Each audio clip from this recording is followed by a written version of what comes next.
Olha, eu não sei direito isso daí, porque eu vivia aqui, né, em Santos. Eu mandava minhas coisas por correspondência lá para o Pasquim, né? Mas que eu saiba, eles tinham que mandar todo o material para ser censurado na Polícia Federal, né? Tinham censores lá. E depois eles devolviam o material censurado e o que dava para publicar, eles publicavam. Até tem para ilustrar o papo, uma vez o Ziraldo fez uma charge, né? Porque a charge é quando ela é política, o cartoon é quando não é político, tem essa história aí. Mas ele fez um cartoon, vamos dizer assim, com 2 sensores, com pilhas enormes, né? Para censurar assim em cima da mesa, e um falando para o outro, um perguntando para o outro: Aristeu, pudibunda é palavrão? Quer dizer, é o tipo da coisa que não pode ser censurada, e que não está ofendendo ninguém, né? Olha, que eu me lembre, ficou muito evidente naquela época, por tudo que se publicou no Pasquim, que o Simonal realmente pisou na bola, entendeu? Mandou bater num cidadão lá, um negócio assim, né? Faz muito tempo isso.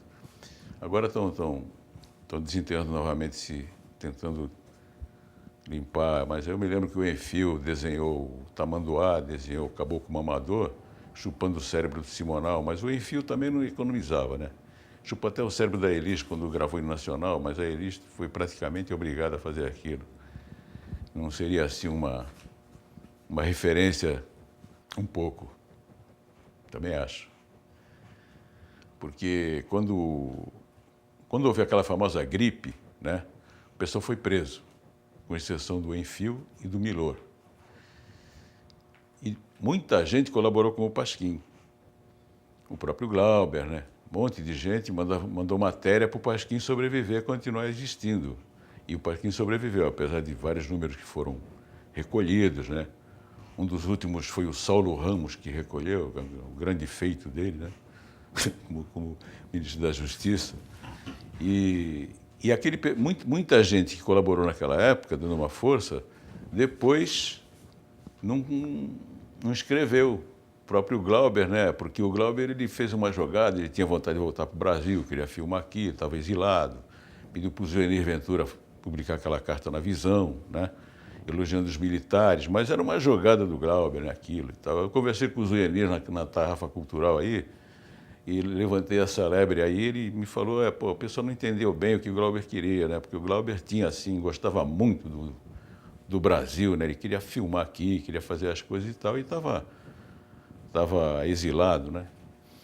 E ele tentou fazer essa jogada, que não deixava de ser também uma cobrança, né?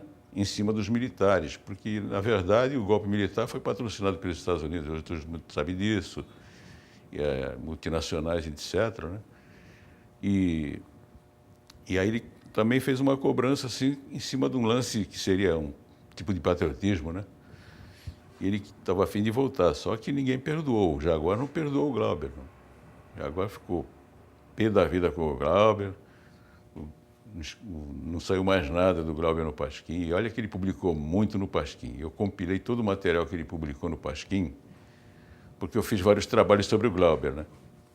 Trabalho de arte e trabalho também, eu peguei tudo o que saiu dele no Pasquim e dei para a dona Lúcia, que é a minha amiga, mãe dele, lá no Rio, no Museu antes era no Museu da Imagem do Som, hoje na Rua Sorocaba, em Botafogo.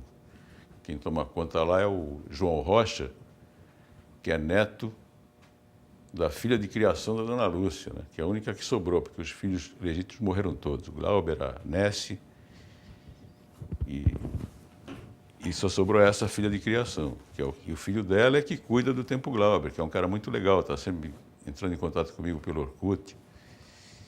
E agora até me contou que agora indenizaram, né, o Glauber.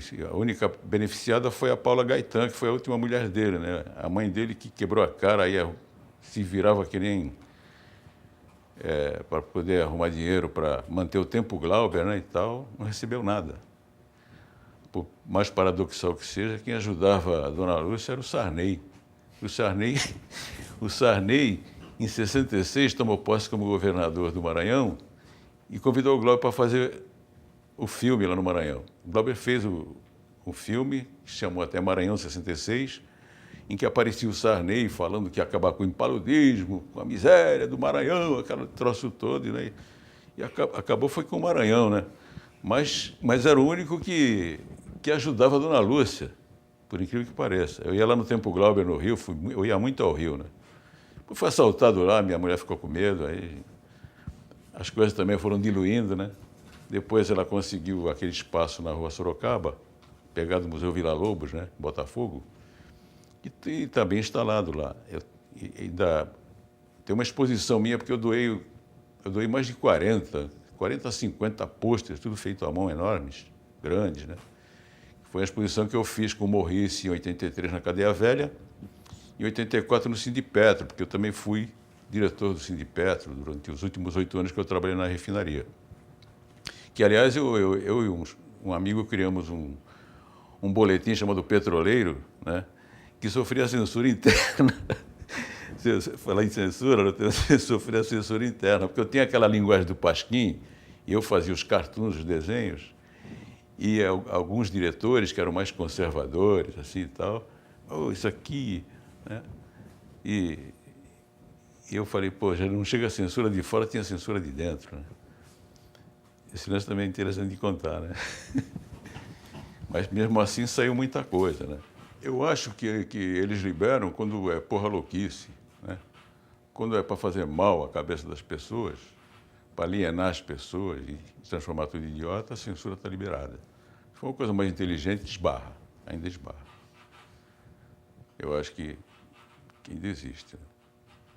Isso é que dói. Isso é que dói. Porque você ouve por aí a molecadinha conversando, é dureza, é dureza. O comportamento deles por aí.